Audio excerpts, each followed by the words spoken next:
10 de março. Dizia eu na minha prosperidade: jamais serei abalado. Salmo 36.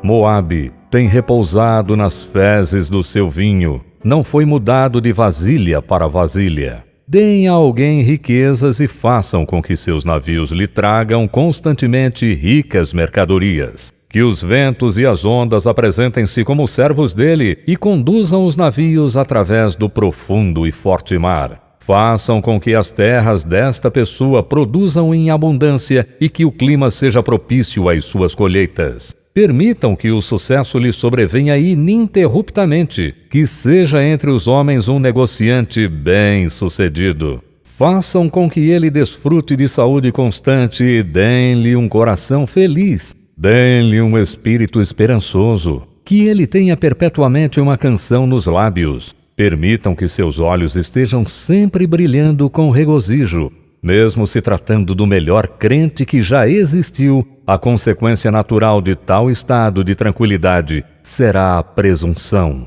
O próprio rei Davi afirmou: jamais serei abalado. E não somos melhores do que ele, nem mesmo tão bons quanto ele. Se na jornada você está passando por lugares tranquilos, acautele-se. Se o caminho é áspero, agradeça ao Senhor por tal caminho. Se Deus sempre nos firmasse no cavalete da prosperidade, se sempre houvesse poucas nuvens no céu, se em todos os momentos tivéssemos gotas doces no vinho desta vida, ficaríamos intoxicados com os prazeres. Pensaríamos estar de pé, sim, estaríamos de pé, mas no alto de um pináculo. Assim como o homem que dorme no mastro, estaríamos em perigo a cada momento. Bendizemos a Deus em nossas aflições. Agradecemos-lhe por nossas mudanças. Exaltamos o seu nome na perda da prosperidade, pois sentimos que se ele não nos tivesse disciplinado deste modo, poderíamos ter ficado excessivamente seguros. A contínua prosperidade mundana é uma prova de fogo. As aflições, embora pareçam severas, sempre são enviadas em misericórdia. 11 de março. O pecado, sobremaneira maligno. Romanos 7:13. Devemos nos acautelar de pensamentos levianos a respeito do pecado. Os novos convertidos possuem uma santa timidez e um piedoso temor de não ofenderem a Deus. Entretanto, logo as flores excelentes destes primeiros frutos maduros são removidas pelo tratamento áspero do mundo que nos cerca. Infelizmente, é verdade que mesmo um crente pode se tornar tão insensível que o pecado, o qual antes o alarmava, não lhe cause mais temor.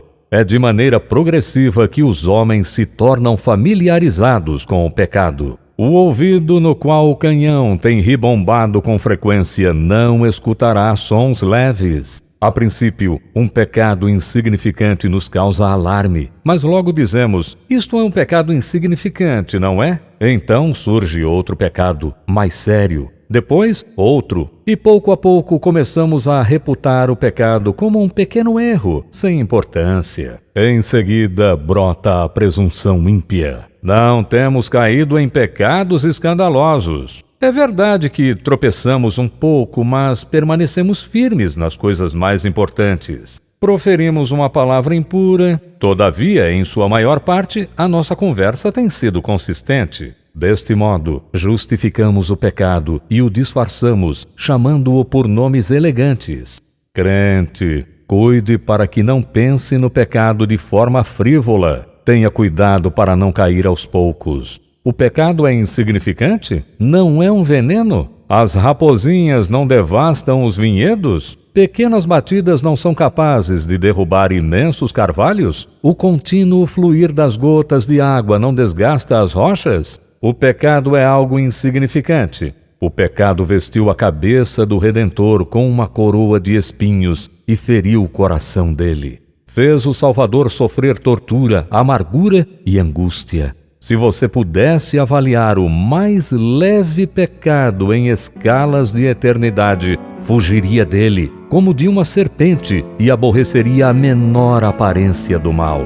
Considere todo pecado como aquilo que crucificou o seu Senhor, e você o reconhecerá como algo sobremaneira maligno. 12 de março. Amarás o teu próximo. Mateus 5:43. Ame o seu próximo. Talvez ele seja uma pessoa rica e você, sendo pobre, vive em uma casa simples bem perto da imponente mansão dele. Todos os dias você observa a posição social, as finíssimas roupas e os suntuosos banquetes dele. Deus outorgou a ele esses dons. Não cobice a riqueza desse seu próximo, nem alimente pensamentos maus a respeito dele. Contente-se com a sua porção, se você não tem condições de melhorá-la. Mas não olhe para o seu próximo desejando que ele seja como você. Ame-o e assim não o invejará. Por outro lado, talvez você seja rico e habite perto de pessoas pobres. Não se mostre tão orgulhoso a ponto de chamá-las apenas de vizinhos. Aceite sua responsabilidade de amá-los. O mundo os qualifica como inferiores a você. Em que aspectos são inferiores? Eles são iguais a você e não inferiores, visto que Deus fez do mesmo sangue todas as pessoas que habitam na face da terra. É o seu casaco que é melhor do que o deles? Mas você não é de modo algum melhor do que eles. Eles são homens, e o que você é além disso? Atente em amar o seu próximo, ainda que ele esteja em trapos. Talvez você diga: não posso amar o meu próximo porque tudo o que lhe faço é retribuído com ingratidão e menosprezo. Ora, você está desfrutando de grande oportunidade para demonstrar o heroísmo do amor. Você quer ser um guerreiro tranquilo, em vez de enfrentar a árdua luta do amor? Aquele que ousa fazer o máximo, esse experimentará o máximo de vitória. Se o seu caminho de amor é áspero, trilhe-o com ousadia, amando seu próximo resolutamente. Amontoe brasas vivas sobre a cabeça dele. Se ele é uma pessoa difícil de agradar, não procure agradar-lhe. Em vez disso, se esforce para agradar ao seu Senhor. Lembre-se, se eles rejeitam seu amor, Deus não o rejeita, e suas ações são aceitas por ele como se fossem aceitas pelos seus vizinhos. Ame o seu próximo, pois ao fazer isso, você está seguindo os passos de Cristo. 13 de março. Para que estaremos nós aqui sentados até morrermos? 2 Reis 7:3. Querido leitor, este livro foi escrito principalmente com o objetivo de edificar os crentes. Mas se você ainda não é salvo, nosso coração anseia por você. Eu alegremente diria uma palavra que talvez fosse abençoada para você. Abra sua Bíblia e leia a história dos leprosos. Observe a posição deles, a qual era semelhante à sua posição. Se você continuar na situação em que está, perecerá. Se vier a Jesus, você apenas morrerá. Quem não se arrisca, não petisca. É um velho ditado e, no seu caso, não há muito a ser arriscado. Se você não se esforça em uma situação de desespero, ninguém mais terá compaixão de você quando lhe sobrevier a ruína. Nenhum dos que se recusam a olhar para Jesus escapará da condenação eterna. Você sabe que alguns são salvos e creem nele, pois alguns de seus conhecidos receberam misericórdia. Então, por que não você? Os ninivitas disseram: quem sabe? Haja de acordo com a mesma esperança e experimente a misericórdia do Senhor. Perecer é tão horrível que, se houvesse algo em que se agarrar, o instinto de autopreservação o levaria a esticar sua mão. Tenho-lhe falado no âmbito de sua própria incredulidade. Procurei assegurar-lhe, como que falando da parte do Senhor, que se você buscá-lo, ele será achado. Jesus não rejeita nenhum dos que vêm a ele. Você não perecerá se confiar em Jesus. Pelo contrário, você encontrará um tesouro mais precioso do que o tesouro encontrado pelos infelizes leprosos que se reuniram no acampamento dos assírios. Que o Espírito Santo o encoraje a vir imediatamente, e você não crerá em vão. Quando você for salvo, conte as boas novas aos outros. Não retenha a salvação para si mesmo. Diga-o primeiramente à igreja e reúna-se com ela em comunhão. Faça com que o pastor seja informado a respeito de sua descoberta e proclame as boas novas em todos os lugares. Que o Senhor mesmo o salve antes do final deste dia. 14 de março. Aquele, pois, que pensa estar em pé, veja que não caia. 1 aos Coríntios 10:12. É curioso o fato de haver algo como estar orgulhoso da graça. Certo homem disse: eu tenho uma fé grande, não cairei. Eu tenho um amor fervoroso, alguém mais disse. Eu aguento, não há perigo se eu sair um pouco do caminho. Aquele que se vangloria da graça tem pouca graça da qual se vangloriar. As pessoas que fazem isso pensam que as graças que receberam podem lhes preservar. Se uma quantidade de óleo não for colocada na lâmpada continuamente, embora ela ilumine hoje, apenas soltará fumaça amanhã e seu cheiro será nocivo. Tome cuidado para não se vangloriar das graças que recebeu. Coloque toda a sua confiança em Cristo e na força dele. Esta é a única forma de se prevenir a queda. Passe mais tempo em oração. Passe mais tempo em adoração. Leia as Escrituras com mais seriedade e frequência. Observe sua vida mais cuidadosamente. Viva mais perto de Deus. Tome como padrão o melhor exemplo. Profira palavras santas. Demonstre compaixão genuína pelas almas dos homens. Ao chegar aquele feliz dia quando Jesus dirá: aproxima-te, que você tenha a alegria de ouvi-lo dizer: combateste o bom combate, completaste a carreira e há guardada para ti uma coroa de justiça incorruptível. Apenas Ele pode vos guardar de tropeços e vos apresentar com exultação, imaculados diante da glória. 15 de março. Fortifica-te na graça que está em Cristo Jesus. 2 Timóteo 2:1. Cristo em si mesmo possui graça sem medida, mas não a conservou apenas para si. Assim como o reservatório esvazia toda a sua água pelos canos, Cristo se esvaziou de sua graça pelo seu povo. Porque todos nós temos recebido de sua plenitude e graça sobre graça. Até parece que ele possui graça apenas para distribuí-las a nós. Como a árvore, ele produz doces frutos a fim de serem colhidos pelos necessitados. A graça dele sempre está disponível e sem custo algum. Da mesma forma que o sangue do corpo, embora flua do coração, pertence igualmente a cada membro, assim as influências da graça são a herança de cada santo unido ao Cordeiro. Neste sentido, há doce comunhão entre Cristo e sua igreja, porquanto ambos experimentam a mesma graça. Esta é a verdadeira comunhão, quando a seiva da graça flui do tronco ao ramo e quando se percebe que o próprio tronco é sustentado pelo alimento que nutre o ramo. Enquanto de Jesus recebemos graça e mais constantemente reconhecemos que ela veio dele, nós o veremos em comunhão conosco e desfrutaremos da alegria desta comunhão com ele. Usemos diariamente nossas riquezas, retirando dele o suprimento que precisamos. Façamos isto tão destemidamente quanto aqueles que tiram dinheiro da carteira. 16 de março. Sou forasteiro à tua presença. Salmo 39:12. Ó Senhor, eu sou forasteiro à tua presença, mas não para ti. Ó Senhor, a tua graça removeu com eficiência toda a minha alienação natural para contigo. Agora, em comunhão contigo, ando neste mundo pecaminoso como um peregrino em um país estranho. Tu és um estranho em teu próprio mundo. Os homens te esquecem, te desonram, estabelecem novas leis, costumes estranhos e não te conhecem.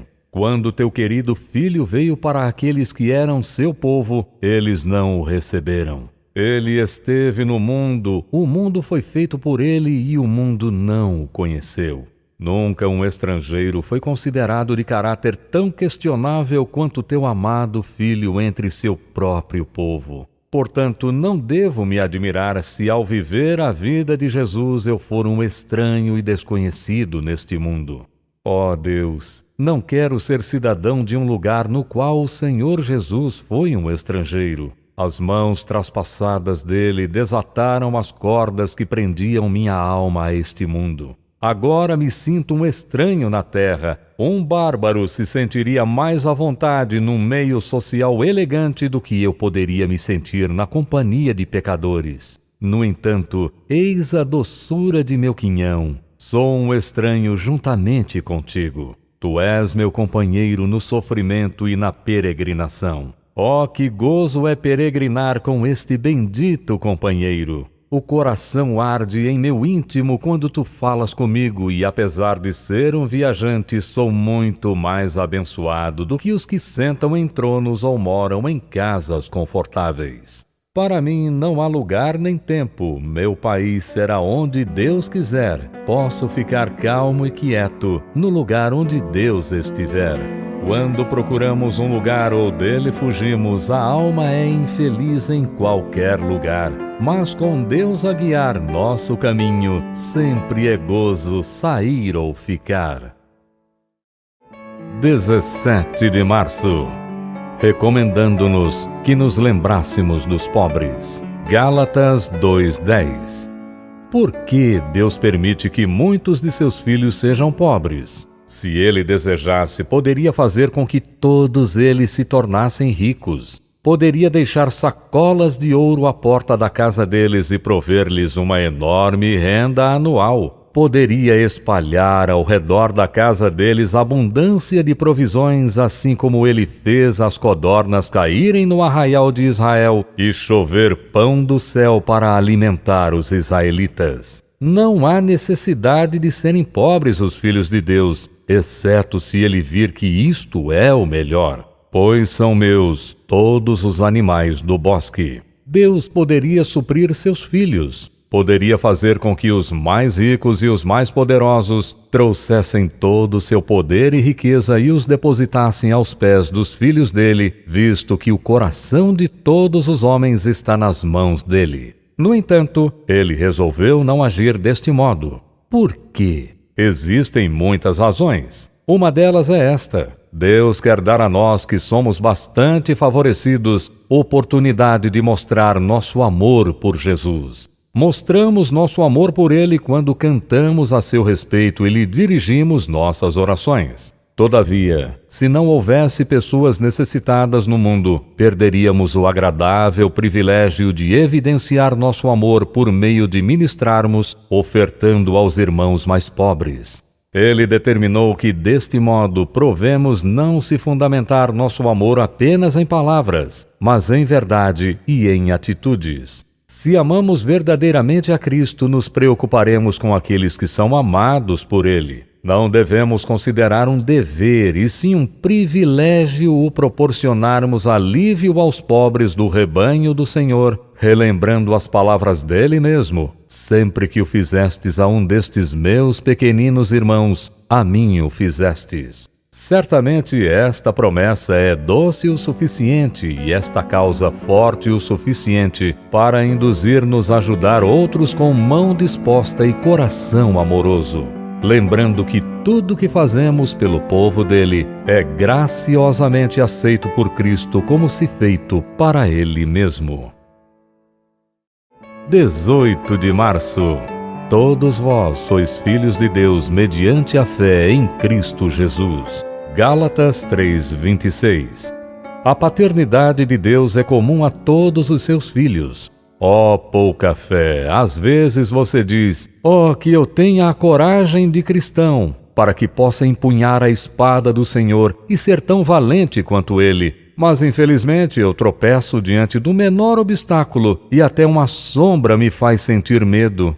Ouça, pouca fé, o cristão é filho de Deus, mas você também é filho de Deus. Cristão não é nem um pouco mais filho de Deus do que você o é. Pedro, Paulo, os apóstolos imensamente favorecidos faziam parte da família do Altíssimo. E você também. O crente fraco é um filho de Deus tal como o crente forte. Todos os nomes dos crentes encontram-se no mesmo registro da família. Um crente pode ter mais força do que outro. Contudo, Deus, nosso Pai Celestial, possui o mesmo coração para com todos os seus filhos. Um crente pode realizar obras mais poderosas e trazer mais glória ao nome de seu Pai. Mas aquele cujo nome é o menor no reino dos céus é filho de Deus, tal como aquele que se encontra entre os poderosos homens do Rei. Que esta verdade nos anime e nos console quando nos aproximamos de Deus e lhe dizemos, Pai Nosso.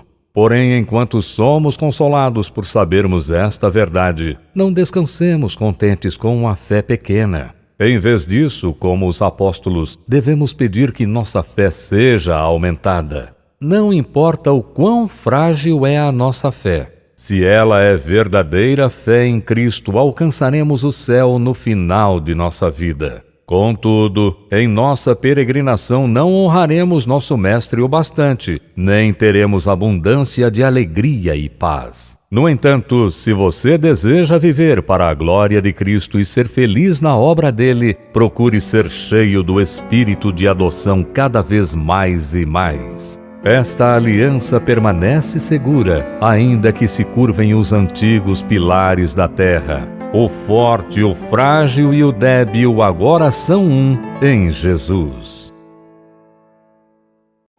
19 de março.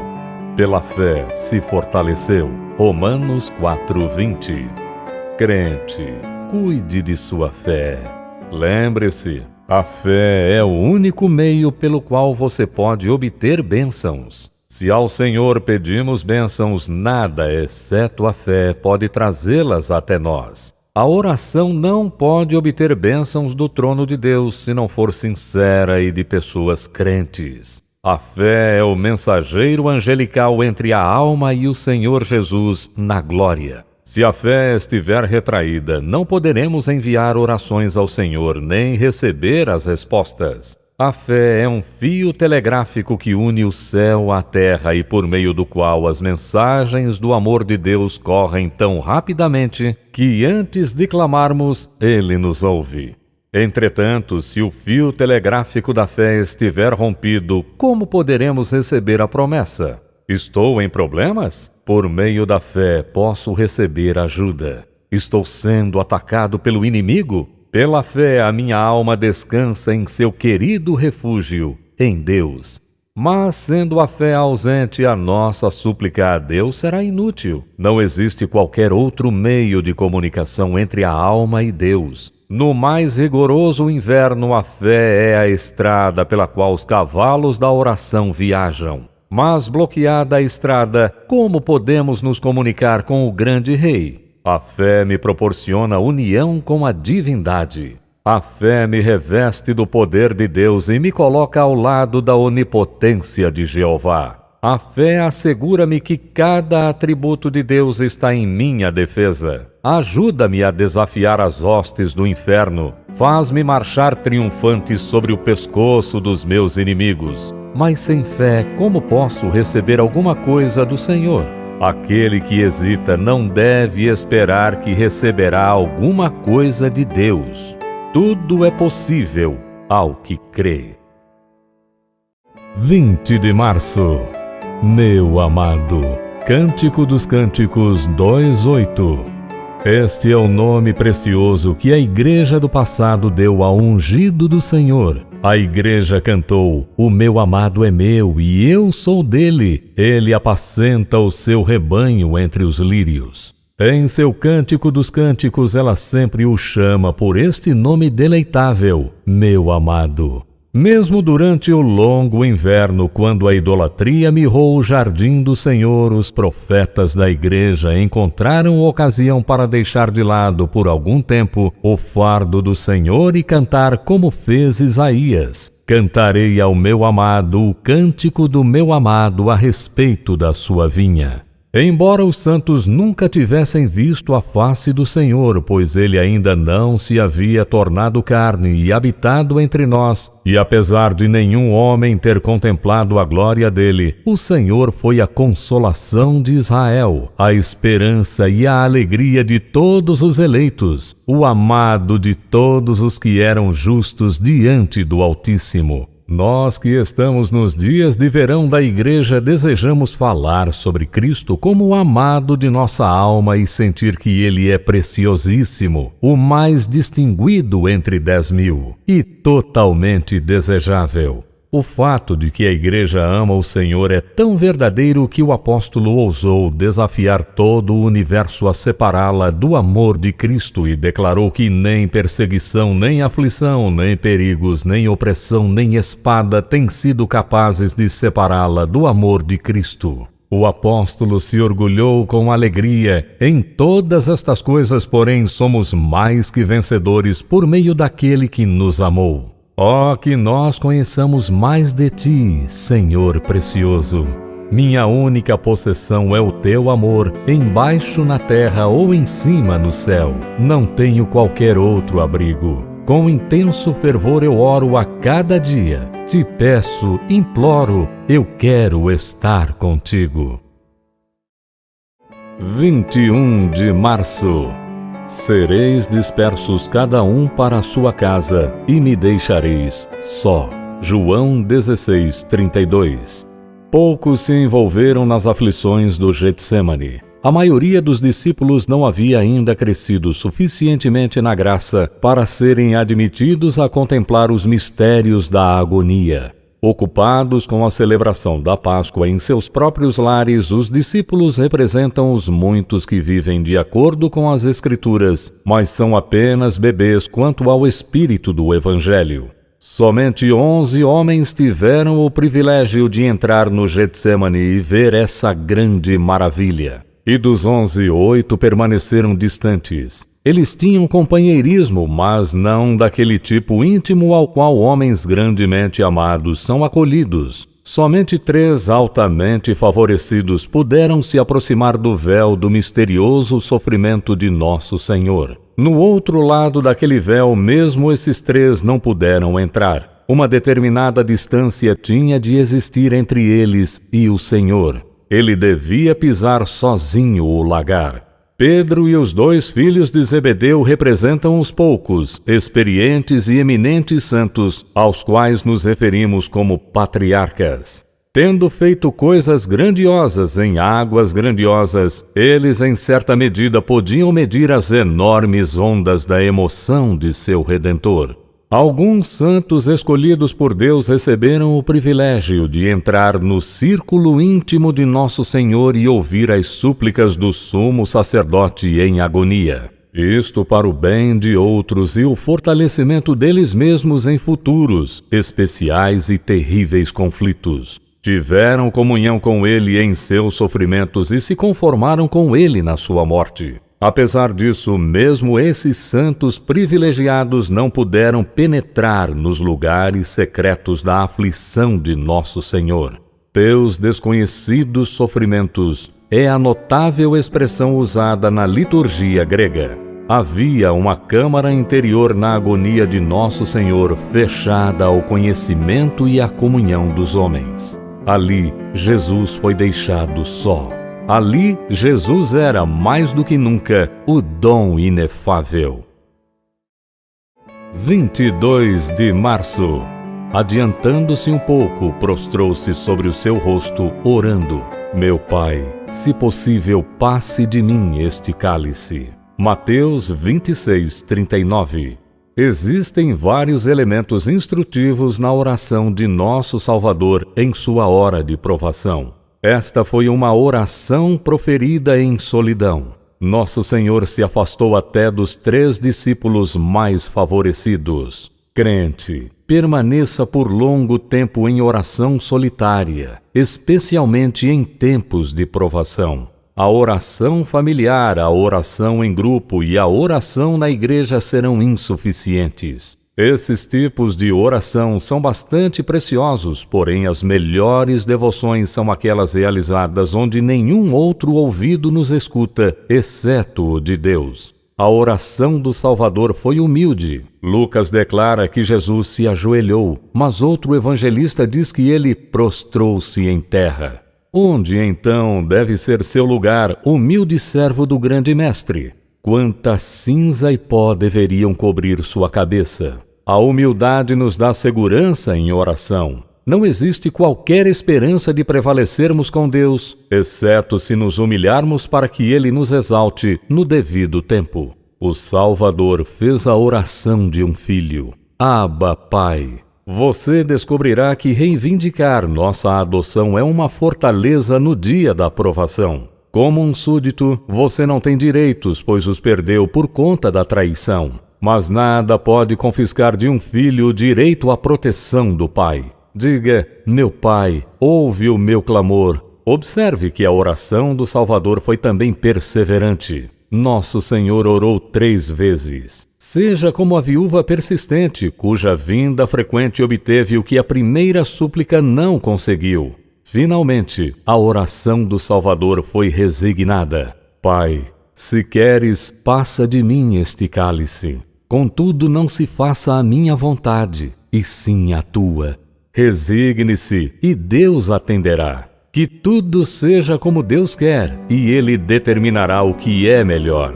Contente-se em deixar suas orações nas mãos dele, que sabe quando, como e o que lhe dar, bem como o que não dar. Suplicando deste modo, com fervor, humildade e resignação, você prevalecerá. 23 de março. E aconteceu que o seu suor se tornou como gotas de sangue caindo sobre a terra. Lucas 22, 44. A pressão mental exercida sobre Nosso Senhor forçou sua constituição a uma agitação incomum. Seus poros jorraram gotas de sangue que caíram sobre a terra. Isto prova quão grande deve ter sido o peso do pecado. Isto demonstra o imenso poder do amor de Nosso Senhor. De Isaac Ambrose, podemos citar uma apropriada afirmação. A resina que pinga da árvore sem que esta seja cortada é sempre melhor. Da preciosa canforeira sai um doce cheiro quando é cortada com um chicote cheio de nós ou quando é perfurada por um pedaço de madeira cheio de pregos. Mas, veja, ela dá o melhor cheiro quando não há chicote, prego ou corte. Isto mostra a natureza voluntária dos sofrimentos de Cristo, desde que, sem lança, o sangue correu livremente. Não houve necessidade de sanguessugas ou facas. Ele correu espontaneamente. Não houve necessidade de proclamarem os líderes: brota, ó poço. Ele jorrou em torrentes vermelhas. Se os homens sofrem uma grande angústia, aparentemente, o sangue corre ao coração com rapidez. As bochechas se tornam pálidas e pode ocorrer um desmaio. O sangue se volveu ao íntimo do corpo, como que necessitando alimentar o homem interior, enquanto este passa por sua aflição. No entanto, contemple o Nosso Senhor em sua angústia. Ele está completamente absorto do eu, que em vez de sua agonia impulsionar o sangue rumo ao coração para nutrir seu homem interior, começou a dirigi-lo para fora. A agonia de Cristo, visto que ela o fez derramar-se no chão, retrata a plenitude da oferta que ele realizou em benefício dos homens. Não percebeu quão intensa deve ter sido a luta pela qual ele passou? Não ouviremos a voz dessa luta falando conosco? Ora, na vossa luta contra o pecado ainda não tendes resistido até ao sangue. Olhe fixamente para o grande sumo sacerdote de nossa confissão, suando sangue, e resista ao grande tentador de sua alma. 24 de março. Foi ouvido quanto ao que temia. Hebreus 5:7. Esse temor surgiu da sugestão infernal de que Jesus foi completamente abandonado?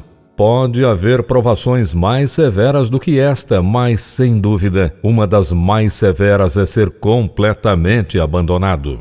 Veja, disse Satanás, você não tem amigo em lugar nenhum. Seu pai fechou as entranhas de sua compaixão para você. Nenhum anjo da corte dele estenderá a mão para ajudá-lo. Todo o céu alienou-se de você, que foi deixado sozinho. Vê os companheiros com os quais tem conversado? De que valem eles? Filho de Maria, veja o seu irmão Tiago, seu amado discípulo João e seu ousado apóstolo Pedro. Como os covardes dormem enquanto você está em sofrimentos. Nenhum amigo lhe foi deixado, quer no céu, quer na terra. Todo o inferno está contra você. Você agitou o meu abismo infernal. Enviei cartas por todas as regiões convocando os príncipes das trevas a se volverem contra você nesta noite. Não pouparemos flechas. Utilizaremos todo o nosso poder para vencê-lo. O que você fará?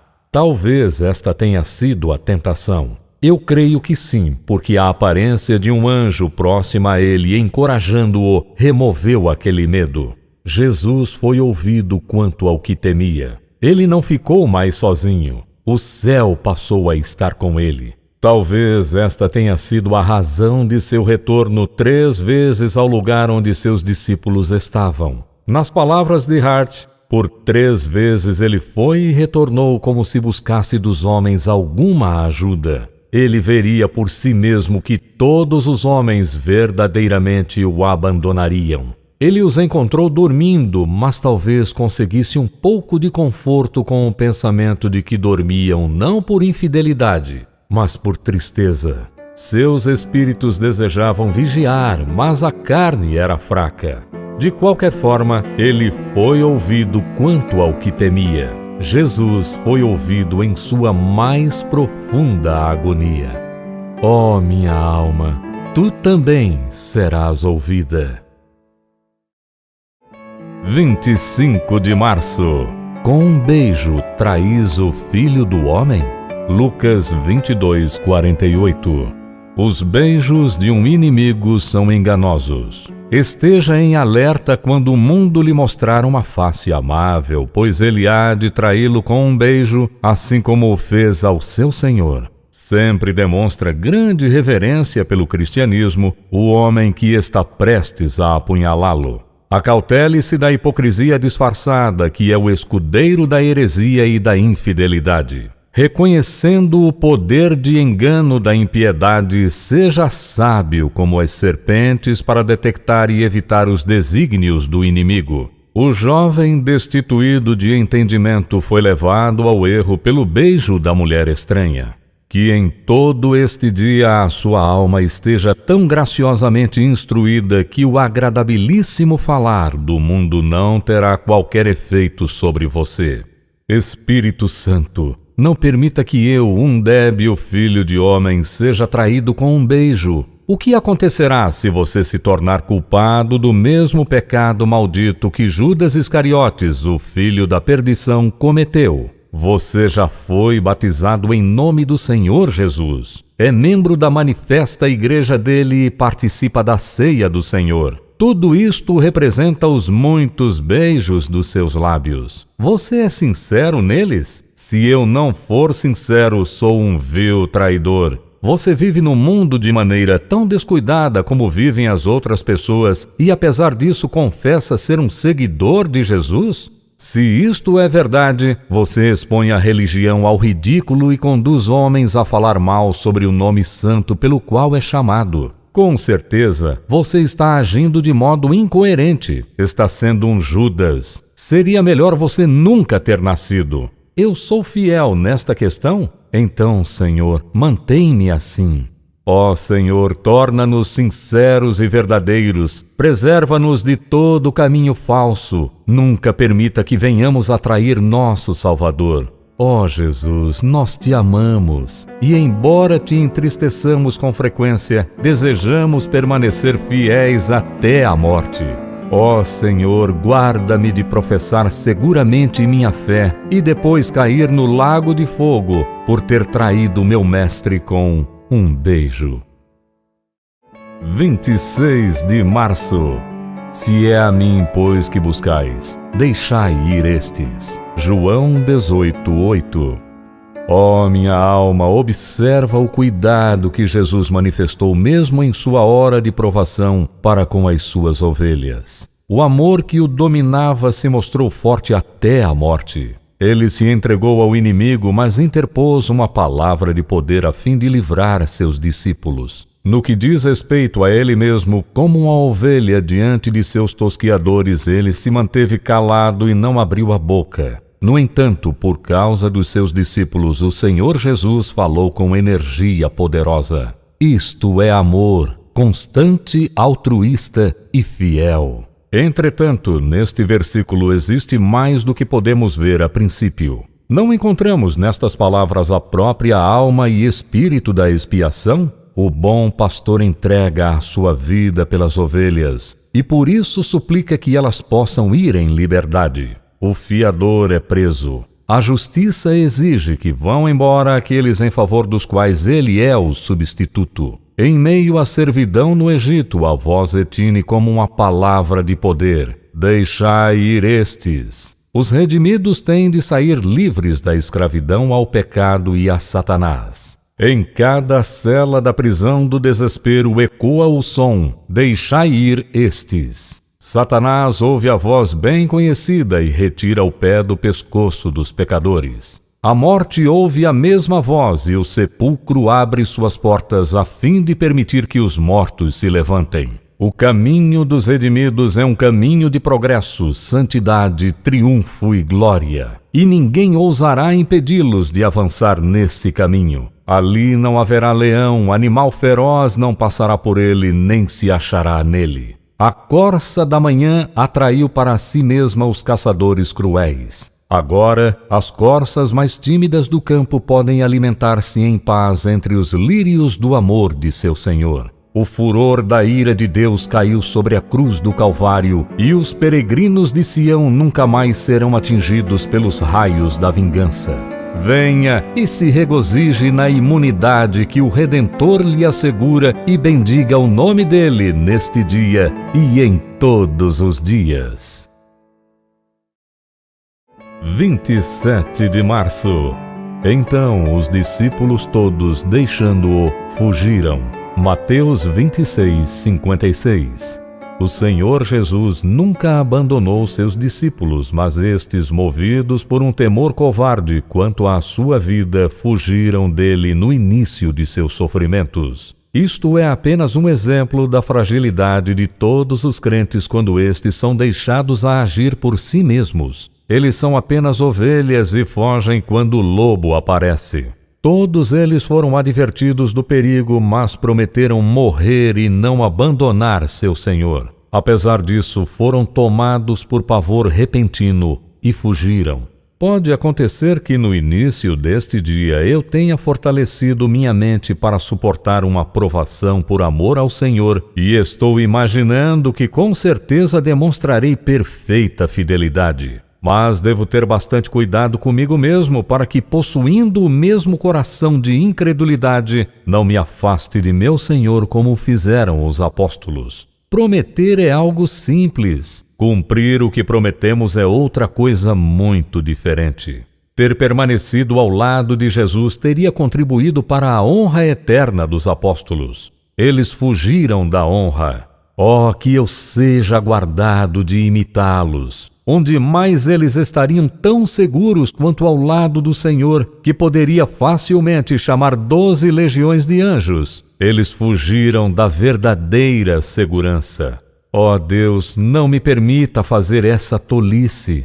A graça divina pode transformar o covarde em uma pessoa valente. Estes mesmos apóstolos que eram tímidos como lebres se tornaram ousados como leões depois que o Espírito Santo desceu sobre eles. De modo semelhante, o Espírito Santo pode tornar o meu espírito ousado em confessar o meu Senhor e testemunhar a sua verdade. Que tristeza deve ter enchido o coração de nosso Senhor quando viu seus discípulos se mostrarem tão infiéis. Este foi mais um ingrediente amargo em seu cálice, mas esse cálice está completamente vazio. Não devo colocar nele qualquer gota. Se eu abandonar o meu Senhor, o crucificarei de novo e o envergonharei publicamente. Ó bendito Espírito, guarda-me de tão vergonhoso final. 28 de março. O amor de Cristo que excede todo o entendimento. Efésios 3:19.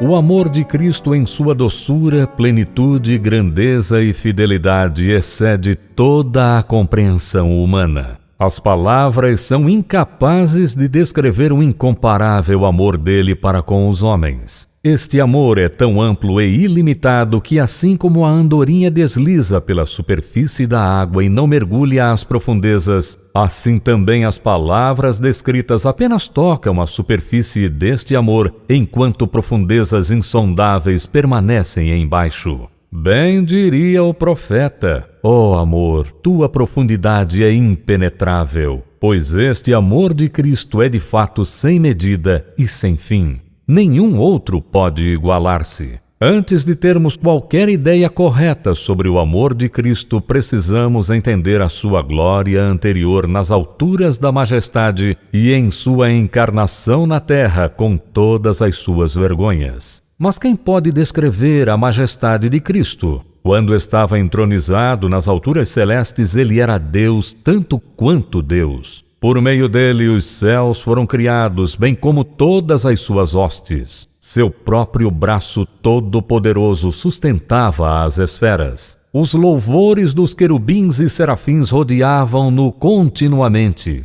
O abundante coro de aleluias do universo fluía incessantemente aos pés do trono de Jesus. Ele reinava supremo acima de todas as suas criaturas. Deus sobre todos, bendito para sempre. Quem pode dizer o nível de sua glória nesta posição? Por outro lado, quem pode descrever a profundeza de sua condescendência? Ser um homem era uma coisa, mas ser um homem de dores era outra coisa muito diferente. Sangrar, morrer e sofrer significaram muito para ele, que era o Filho de Deus. No entanto, sofrer uma agonia incomparável e suportar uma morte vergonhosa e o abandono da parte de seu Pai, isto demonstra a profundeza de amor condescendente que a mente mais inspirada falhará em imaginar completamente. Em Jesus há amor, amor de verdade, que excede todo o entendimento. Oh, que este amor encha nosso coração com gratidão adoradora e nos conduza a manifestações práticas de seu poder. 29 de março.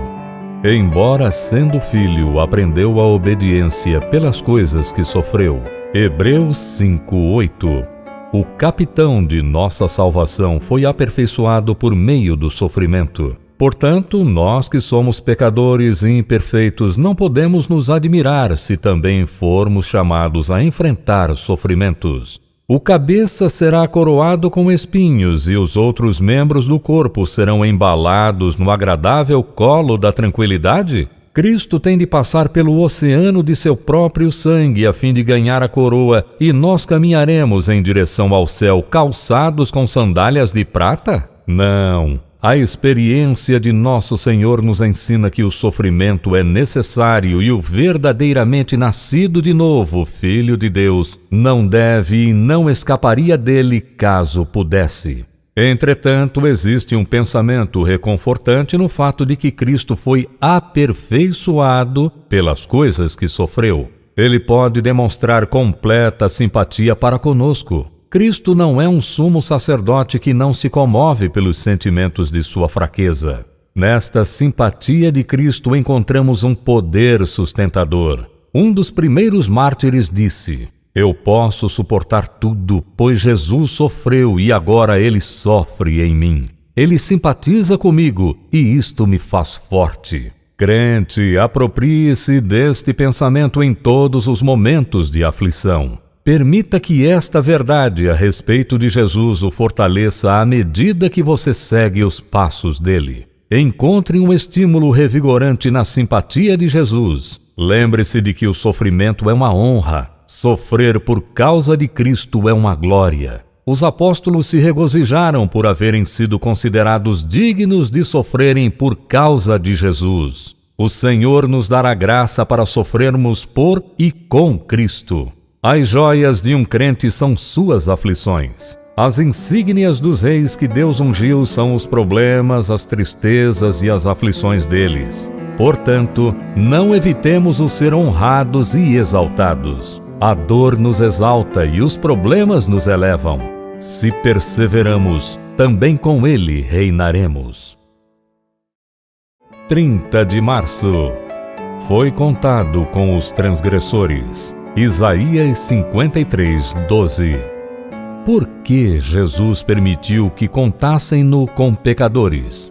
A maravilhosa condescendência foi justificada por diversas razões importantíssimas. Nesse caráter, o Senhor Jesus poderia se tornar o advogado dos transgressores. Em algumas aflições existe uma identificação do conselheiro com o aconselhado. Aos olhos da lei, eles não podem ser vistos como separados um do outro. Agora, quando o pecador é trazido à corte divina, o próprio Senhor Jesus aparece ali. Ele se apresenta para responder à acusação. Aponta para o seu lado, mostra as mãos, os pés e desafia a justiça a mostrar algo contra os pecadores que ele representa. Ele apela ao seu sangue de modo tão vitorioso que o juiz declara: deixem-nos ir. Estão isentos de descer ao abismo de condenação, pois ele pagou o preço do resgate. Nosso Senhor Jesus Cristo foi contado entre os transgressores a fim de que suas ovelhas sentissem seu coração atraído para ele. Como poderemos ter medo de alguém cujo nome está escrito na mesma lista em que se encontra o nosso nome? Com certeza podemos vir com ousadia ao Senhor Jesus e confessar-lhe nossa culpa. Aquele que é contado entre nós não pode nos condenar. Não foi ele colocado na lista dos transgressores a fim de que fôssemos colocados na lista dos santos? Ele é santo enquanto nós somos culpados. O Senhor Jesus transferiu seu nome da lista do santo para esta negra acusação. E o nosso nome foi retirado da acusação e escrito no rol de aceitação. Existe uma completa transferência realizada entre Jesus e seu povo. Todo o nosso estado de miséria e pecado foi removido por Jesus e recebemos o que ele possui. Sua justiça, seu sangue e tudo o que tem, ele nos dá como nosso dote. Crente, regozije-se em sua união com o Senhor Jesus, que foi contado entre os transgressores. Prove que você é realmente uma pessoa salva, por ser contado entre aqueles que são novas criaturas em Cristo. 31 de março. Pelas suas pisaduras fomos sarados. Isaías 53, 5. Pilatos entregou nosso Senhor aos oficiais romanos para que ele fosse açoitado. O açoite romano era um dos mais terríveis instrumentos de tortura. Era feito de tendões de boi e tinha ossos agudos entremeados nos tendões, de modo que em cada golpe do açoite os pequenos ossos infligiam cortes terríveis, rasgando a carne da vítima até ao osso. Sem dúvida, o nosso Salvador foi amarrado à coluna e açoitado deste modo. Ele havia sido ferido antes, mas esse açoitamento por parte dos oficiais romanos foi provavelmente o mais severo de seus flagelos. Oh, minha alma, contempla esta cena e chora diante daquele corpo ferido. Crente em Jesus, tu podes fixar os olhos nele com lágrimas, enquanto ele permanece diante de ti, refletindo o amor que suportou tal agonia. O Senhor Jesus é ao mesmo tempo belo como o lírio da inocência e vermelho como a rosa no carmesim de seu próprio sangue.